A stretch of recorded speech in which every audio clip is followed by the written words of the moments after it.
You know, I've never shared this with you guys before, but I think that in a different time to different parents, I think I might have been one of those kids that turned out gender confused and tried to be transgender. I want to tell you about that. Plus, pedophilia is being taught as a sexual orientation in California. Children are being taught to masturbate. It's also being pushed by Planned Parenthood. And woke Barbie joins us as a gender neutral toy because that's what all children want, of course. This episode, we are going to talk very carefully about the over sexualization of our children and what that means. My name is Elisa Steele, and I am your host for Deconstructing the Culture.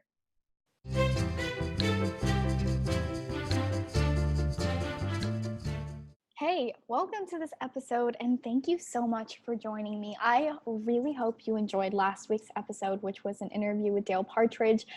Truly remarkable man with an amazing mission, God inspired. I can tell you guys like that episode simply because for the amount of time it's been up, it's had a record amount of listens. So if you haven't checked it out, feel free to go check it out and let me know what your thoughts are. Tell me what you want more of. Tell me who you want me to interview next. And also, if you've noticed, I've been changing the podcast a little bit. It's been a little bit less news related, a little bit more topic heavy, if that makes sense. So I'm going to continue along this path, see kind of how you guys feel about it. Definitely let me know what your feedback is. I've been getting a lot of feedback in my direct messages on Instagram and also to my email. Please continue to do that. That's what makes this podcast the community that it is because of you. So thank you for listening, and thank you for supporting, and thank you for sharing. That is also a hint to go leave a review and share. All right, let's go ahead and dive right into this week's content. This week we're talking about the sexualization of children. Now, I'm sure you've seen at least one of the stories and alarming news that I'm going to bring up so we can talk about today, but I want to highlight them because they're not just isolated stories. They are a string of incidents being strung together that really, if you step back and take a look at the bigger picture, the purpose of sexualizing our children is to dismantle our society, our traditional society as we know it, a society that is based on science, that there are only two genders, a society that is based on values, and it really does matter. You might think, well, I can just take care of my children. I don't need to worry about the rest of the world. Well, the easiest argument I can take is that someday your children will have to marry, and unless there is some semblance of a culture that's been preserved that has values and morals, it's going to be hard pressed on your family over time if we allow this evil and dark nastiness to overtake our culture. So I am asking you to pay attention and to fight back. And there are ways you can fight back. We'll probably get to some of those ways later. So something that's been really concerning to me that is starting to develop a trend in some of our bigger cities, more liberal cities, is this was reported by the Associated Press, and it says here, parents can choose their gender or gender X for newborns now. In New York City, it's also joining California, Oregon, and Washington State in allowing an undesignated gender option on birth certificates. A similar provision is also taking effect in New Jersey in February. Okay, now you're asking, why does this matter? On my kid's birth certificate, I'm just going to put what their gender is. Again, it is allowing a evil, dark culture to overtake the value that we have, the value in the moral society that we have. You cannot allow this. That means it does matter that we fight back against this. The Associated Press also recently reported that California has overhauled its sex education guidance for public school teachers, encouraging them to talk about gender identity with kindergartners. We're going to get to this more later. Libraries and major urban centers now feature Drag Queen Story Hour, where drag queens come in and read stories to preschool-age children, also continuing to confuse these young children. CNN has reported that the Illinois Governor J.B. Petzler signed into law a bill that ensures the contributions of LGBTQ people are taught in public schools. Let's just pause for a minute. Shouldn't contributions to society just be contributions to society? Do we talk about Sir Isaac Newton and say, well, he was attracted to men or he was attracted to women because that has something to do with what he brought to our world. No, we don't really care about your sexual taste. You can just invent something amazing and we can keep your sex life out of it. So I think it's disgusting that you're trying to merge the two as if your sexual preference somehow has anything to do with what you contribute to society. The bill states, in public schools only, the teaching of history shall include a study of the roles and contributions of lesbian, gay, bisexual, and transgender people in the history of the country and the state. Equality Illinois, the state's largest LGBTQ rights advocacy organization, supported the bill and said the curriculum can have a positive effect on students' self-image and make their peers more accepting. Oh my goodness, are you freaking kidding me? No, sex does not have to be inserted in every single subject, and that's what this is doing. We're taking contributions to the world or to our country or whatever, basic contributions of someone who did something cool, and then saying, hey, we're going to take this, and even though we should just be talking about the light bulb, now we're going to talk about the creator of the light bulb's sexual orientation. I'm not saying anything about the creator of the light bulb. I'm just saying, in general, we don't need to talk about everyone's sex life in conjunction to anything they did in life, because now sex must be inserted into everything. Now, according to the Daily Mail, children as young as 6 years old are learning rules for genital self-stimulation through a new sex education program in the UK titled All About Me. Now, if you looked up All About Me, it's disgusting. I cannot tell you how evil All About Me is, and it is just revolting. I mean, if I was in one of these areas, I'd be pulling out in a hot second because it's disgusting. So if you look in, let's see, Warwickshire County Council is rolling out the program across 241 primary schools. These are primary schools, just so you know. The outlet said, adding that other countries could add All About Me next year as part of the government's relationship and sex education overhaul. Disgusting. So what are the details of this program? If you haven't looked up All About Me, I'm going to tell you. The Daily Mail said it obtained documents related to All About Me that instructed teachers to tell students between the ages of, listen up, between the ages of 6 and 10 years old. Okay, just pause. Why should the government be talking to children between the ages of 6 and 10 years old about sex? Even just let's just say they're teaching abstinence only sex education, abstinence until marriage. Let's just say that they're teaching that. I still don't want that being taught to my child between the ages of 6 and 10 years old by the government. That is for parents to teach. The government they're already too involved in our children's lives, but to now be in charge of teaching them about sex and then to go forward and teach them about masturbation, alarm bells should be screaming in your head right now, because they are for me.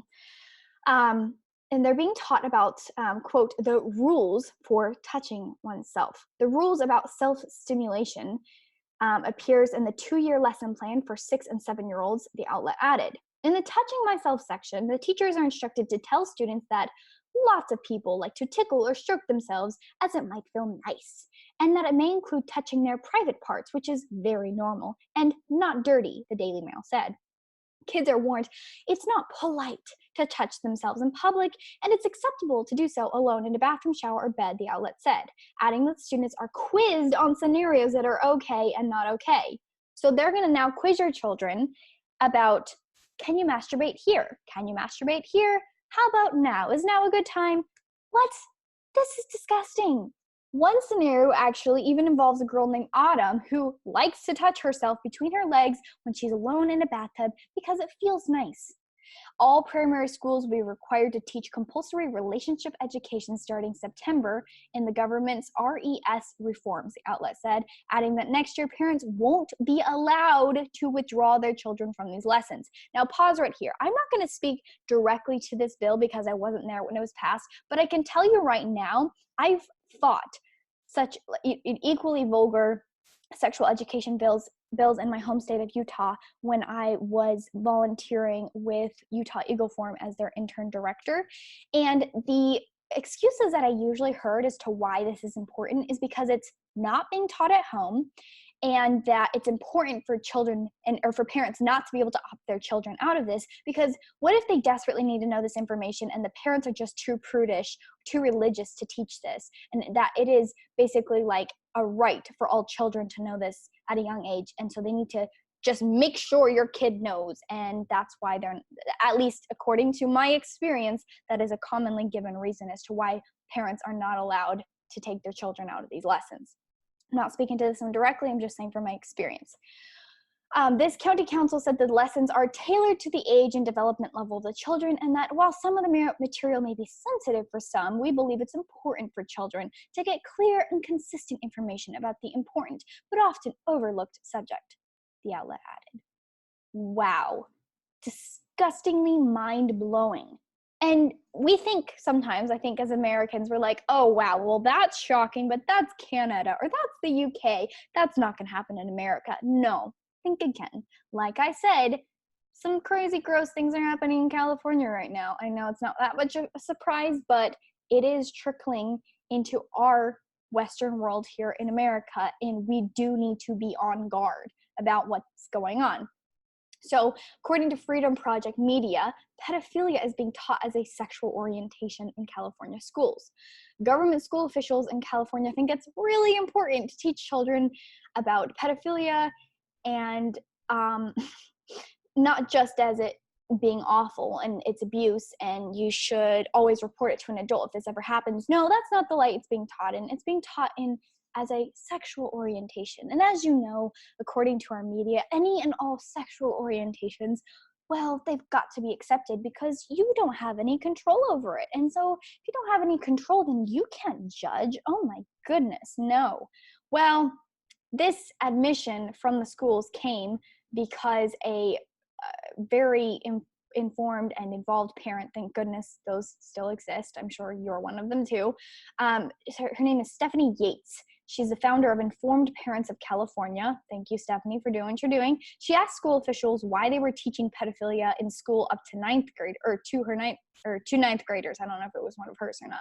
Instead of a denial that such an atrocity was taking place, a top school official confirmed it was happening and acted like there was nothing wrong with it. They said, quote, "This is done because we're talking about historical perspectives of how gender relations and different types of sexual orientations have existed in history." So they're blaming it on history. Since this happened at one point in history, of course our children need to know about it. Well, this is apparently the assistant superintendent of curricula, Carrie Torres. And she said in a matter-of-fact way that it was basically totally okay. This is normal. Of course, our teenagers need to know about this, ninth graders. And horrified, this mother asked to confirm, so sex between a man and a boy is a sexual orientation? And they didn't deny it. Instead, they said, quote, "It's something that occurred in history, and so it's really important for us to include," implying that yes, sexual relationship between a man and a boy, properly considered rape under the laws of every state, is actually a sexual orientation. This is disgusting, and it's happening in our country. And yeah, you might not live in California. Yeah, you might think, well, I'm in Idaho. This is not coming here anytime soon. But think again. We watched things happen that we never thought were going to happen, such as the legalization of homosexual marriage in our country, which 15 years ago we thought absurd. Well, pedophilia is coming. It is coming faster than we would have expected to. So you do need to think about this and fight this, whether it's happening in your state or not. Now, after we've made children, according to our current government, after we've made children very, very aware of their sexuality and how to masturbate, in that, you know, pedophilia is just a sexual orientation that needs to be accepted. Well, after that, we've got Planned Parenthood. If they weren't already evil enough, you know, committing mass genocide in the form of millions of unborn babies, well, they're also teaching, apparently, they think they're experts in how to have children, when to kill children, and also what to teach your children about sex, because they have a page on their website titled, "How do I talk with my preschooler about their body?" Now, if you thought it was going to be something light and fluffy, like be respectful of your body, don't let anybody touch your body. No. This is what they teach. The abortion provider says that if a child inquires why boys and girls have different bodies, a parent should introduce the concept of gender identity. You know, right when your child starts noticing that there's a difference between boys and girls, instead of telling them, yeah, you're a boy, or yeah, you're a girl. No. Instead, we're going to confuse them and tell them they can be whatever they want. It doesn't matter. And, way to mess up their life early on. But it says on there, quote, while the most simple answer is that girls have vulvas and boys have penises/testicles, that answer isn't true for every boy and girl, the organization says. Boy, girl, man, and women are words that describe gender identity, and some people with the gender identities boy or man have vulvas. Oh, don't you know, boys and men have vulvas. And some with the gender identity girl or woman have penises and testicles. Your genitals don't make you a boy or a girl. So now we're not only going to confuse them because at birth we put an X for unknown on their birth certificate if they're a boy or a girl, even though science will clearly tell you if your eyes can't, and if you're confused, there's always scientific data. But now we're going to confuse them when they start learning about boys and girls. We're just going to tell them none of it matters. None of it, absolutely none of it. Well, here's the thing. I know that there's a whole group of people who think that this doesn't matter, and that sexuality is such a small blip on the radar of who your child is. Who your child is more than their gender. Well, here's the thing. It does define who you are and the role that you will play, whether or not you will have children, who you will marry. It defines a lot. And doctors, if common sense didn't tell you that, doctors are telling you that too. In fact, from the Blaze TV, there's a doctor, Paul McHugh. He's a professor and psychiatrist at Johns Hopkins University, and he's actually come out and strongly condemned the act of allowing children to transition from one gender to the other. So, if they've made it through the school system and they're now being taught about all these diverse ways that you can be, well, here's the thing. There are long-term consequences that have to be faced. And unfortunately, we are going into it like it's a social experiment. Many, I should not say we, I should say many are going into their children's lives and acting like they can just be experimented on with no repercussions. But there are strong repercussions. Some of those are, according to McHugh, there will likely be long-term negative implication for those children who are permitted to engage in such medical treatments. McHugh branded the practice as reckless and irresponsible. I would brand it child abuse, but there's, other two words for reckless, irresponsible. I'm sure those can probably correlate. According to the outlet, and insisted that many physicians are allowing child-age patients to transition without concrete evidence that that's in the best interest of the child. So essentially, and this is my analysis as well, if you watch it, many times these social justice warrior parents want to show the world just how social justice warrioring they are. And so they start telling their children that they're confused, because there is such a condition as gender dysphoria. Some people do struggle with that, but there's more and more of it now because we've got parents pushing this on their children, and then doctors are just going along with it without any actual proof that this child is actually experiencing gender dysphoria, and it's not just things that their parents are telling them. Doctors don't have evidence, according to McHugh, doctors don't have evidence that the treatment will be the right one. He told the outlet during a phone interview, many people are doing what amounts to an experiment on these young people without telling them it's an experiment. You need evidence for that, and it's a very serious treatment, McHugh added. It's comparable to doing frontal lobotomies. McHugh pointed out that he believes children who are experiencing feelings of transgenderism are simply suffering from mental issues. I would definitely agree with this. He says, quote, I think their mental problems, often depression, discouragement, are things that need treatment, he said. I'm not positive about this. It's a hypothesis, but it's a very possible hypothesis, and it would explain why many of the people who go on to have treatment on their bodies discover that they are just depressed, discouraged, and live with problematic lives as they did before just as problematic lives as they did before because they did not actually address the root problem. They just called it transgenderism, thinking it would make them happy, and it didn't. Those last words are mine, unquote, after problem. McHugh said that he's not optimistic about children transitioning at young ages, especially when coupled with hormone treatment therapies, which I think is crazy alarming. And he says here, they're going to be in the hands of doctors for the rest of their lives. Many of them are going to be sterilized and not able to have their own children. Many will regret this, he explained. Can you imagine having a life where you need to seek doctors at all times for everything just to live? Getting your hormones checked, getting everything checked, that is just something doctors should like to spare people of. He went on to point out that there's a correlation between people and how they feel about transgenderism and how they look at eugenics. He said, I believe it will be something like how we think of eugenics now, he insisted. We will come to regret it when we discover how many young people were injured and regret it later. So here's the deal. It's not without consequences. It has very deep, gross consequences. Next, I'm going to tell you about woke Barbie and also my own thoughts on whether or not I would have been a gender-confused child with a completely different parent and very different circumstances, different time. If I'd been born in today's time to different liberal hippie parents, I'll tell you about that. But first, before I continue on, please take a minute to subscribe, leave a review, share it with a friend. A 5-star review on iTunes and YouTube actually means a lot. It helps a lot with the ranking.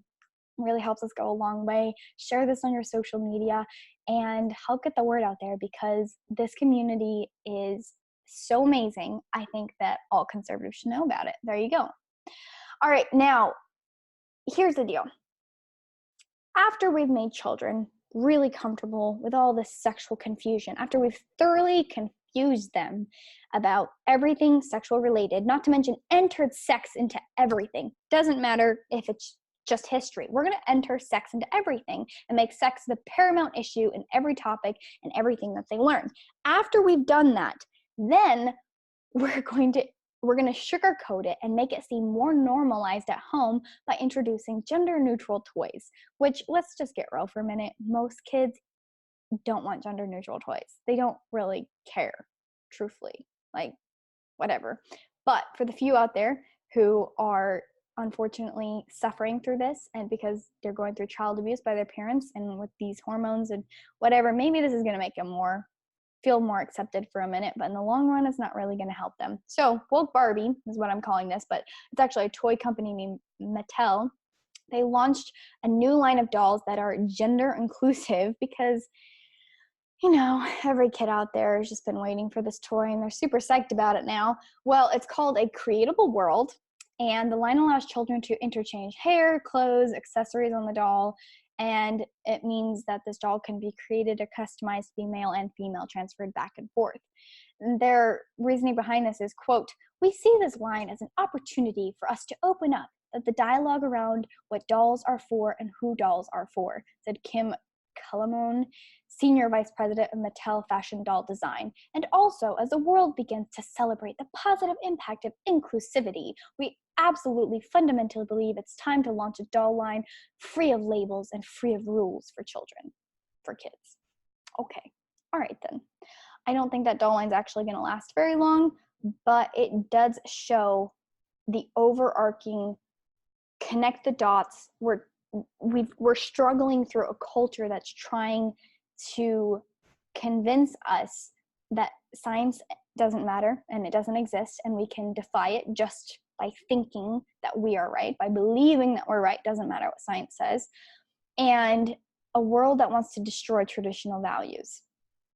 We're looking at a world that if we don't stand up and say something, our children will be faced later with a Sodom and Gomorrah. And I don't think that is too dramatic to say that. It is really alarming, and we do need to do something about it. So some of the things that you can do to get involved as a short list, there's many other places that will have a lot more depending on what your situation is. If you're a young person, speak up when this is happening in your school. If you're like a high school student, if you're a college student, speak up and start getting involved at your state capitol and lobby against the kind of disgusting bills that are coming through. If you're a mom or a dad or a grandparent, get on your school board, get involved with your school board and fight these policies and these classes and the disgusting opt-in, opt-out things that they've got going on. In fact, a lot of the ones that I used to fight when I lived in Utah were they would have basic sex ed classes, and they would try to make them opt out classes. So instead of a parent having to actively pursue this class and opt their child into it, they would make it so all children are blanketly involved in sex ed classes, and a parent had to go out of their way to opt their child out, which, if you just follow the logic, a lot more kids are going to be involved if you make it an opt out, or excuse me, if you make it an opt out system, many more children are going to be pushed through this without their parents even knowing. So get involved, stay aware.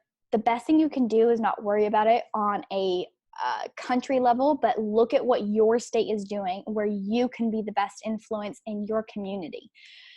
Now, I told you I was going to tell you about my trans kid idea.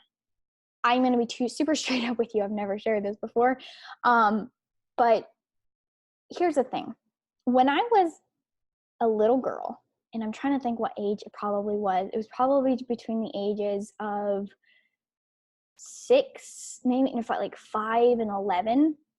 I went back and forth, and I had a hard time accepting being feminine and being a girl. And here's the reason why, is I'm not just saying I struggle with gender dysphoria. The point of the story, actually, just before I even go into it, is that many times kids can temporarily feel negative about their gender because of a situation or scenario that's affecting their lives and making them feel a certain way, not that they actually are experiencing gender dysphoria. And I feel like I would be a story for the first, is that if there's a situation in their life that's making them dislike their gender. Now, for me, without getting too personal, I don't want to, slam on anyone. I love my extended family, but growing up, and I'm not saying what I'm saying is like the hard truth fact. I'm saying from my perception, growing up and knowing my extended family, I felt like there was a lot of male chauvinism.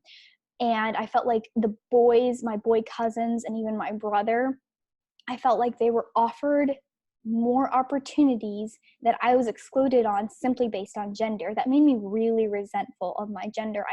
For a while, I hated being a girl. I wished so badly I could be a boy. I remember even telling someone, I just wish I was a boy. I wish that I could just be a boy and that I could do the same things that my cousins and my brother are allowed to do. One of those situations in particular is some of my family members worked in the appliance repair industry. And they would do special days where my brother would be invited to go help them learn, little things about fixing appliances, household appliances.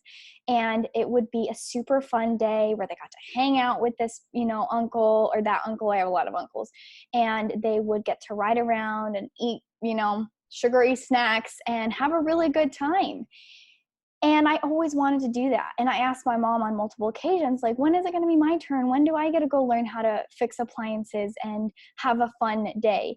And my mom asked one of my uncles, like, can Elisa go? And they were just like, no, like, we're not taking a girl. And I know that my mom went through some of those same feelings. When she was young, she wanted to learn how to fix appliances, and she was not, her brothers and her dad wouldn't take the time to teach her because she was a girl and she was only allowed to clean the appliances. And so it was this almost like it almost felt like it was a disadvantage to be a girl. And I hated it. I wanted so badly to be included in, because at that time, all my close buddies, for the most part, most of my close buddies were my boy cousins and my brothers, very, very close to my brother who's only 19 months younger than I am. So in my mind, being a girl was a liability. It was bad. Like, girls can't do fun stuff. And so for a brief time, I went back and forth, and it'd be super, super tomboy. Comb my hair in a weird ponytail and run around with a BB gun. And I'm not saying there's anything wrong with that. What I'm saying is that I wasn't doing it for the right reasons. I wasn't doing it because I loved playing Army or I loved shooting my BB gun a ton. I wasn't doing it because I loved those masculine, more traditionally masculine behaviors. I was doing it because I wanted to prove to my male peers that if I could act enough like them. In my head, I thought if I could act enough like them, that I would be allowed and included in doing the fun things that they were allowed to do. And I just remember at one point, I had dressed up in this beautiful American Girl doll coat. It was a Samantha coat, and I wore it. And then for some reason that day, we went to where my cousins were at the appliance repair shop, and I remember them, my uncles and my cousins, being there and being so ashamed. I wanted to crawl out of my skin and take this coat off and get away from anything feminine, because I thought in my mind that would undo any work I had done of being accepted. And so I really think that's really what it came down to, is I did not feel accepted as a girl when I was very young.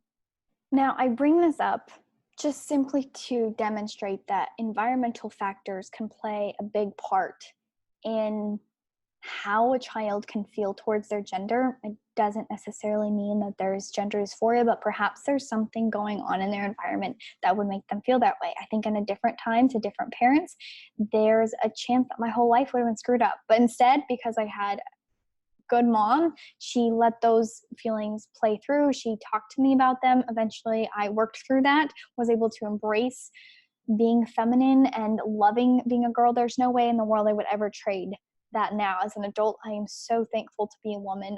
I feel blessed that that is the one that God created me to be, is to be a female, to hopefully bring life into this world someday. So I do wonder, though, at how my life could have been drastically different given a different time and different parents. All right, now we're going to end with good in the world. I know I just gave you a whole heaping bunch of bad in the world. Some of this good in the world is that this is just makes me smile, makes me really happy. Cody Lee, actually from Utah, from my home state, he has been announced as the winner of America's Got Talent. And I think the reason why this makes me happy is because it shows to the world. I think it's a slap in the face to the world, if depending on what side you're on, that beauty and talent comes from any and all kinds of human beings. This beautiful man is so talented and has such a shining spirit about him when he's performing, and I think it's wonderful that he won America's Got Talent. But he is blind and autistic.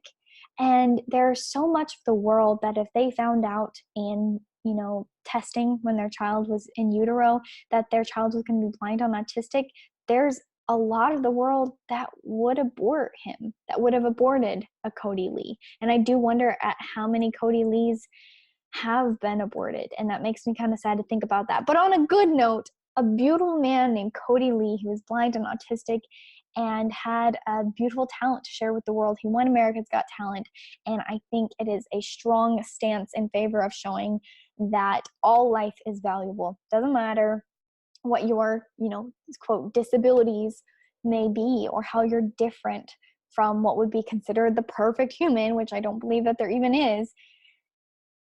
There is beauty in all of God's creation, and we are all made in the image of God, and all life is valuable. And I think it is a beautiful, beautiful thing that Cody won America's Got Talent.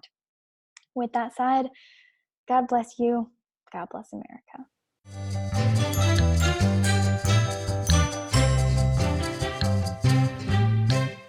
Thanks for listening to this podcast, seriously, or watching on YouTube. In fact, if you're not watching on YouTube, go over to YouTube now, or vice versa, go to iTunes or wherever you get your podcasts.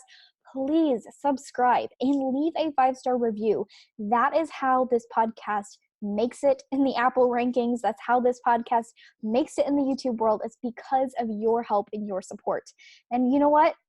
As much as I love putting these together, it is a lot of work. So as a personal thank you to me, let me be candid with you. I need ya to go share this video, like, and subscribe. Thanks.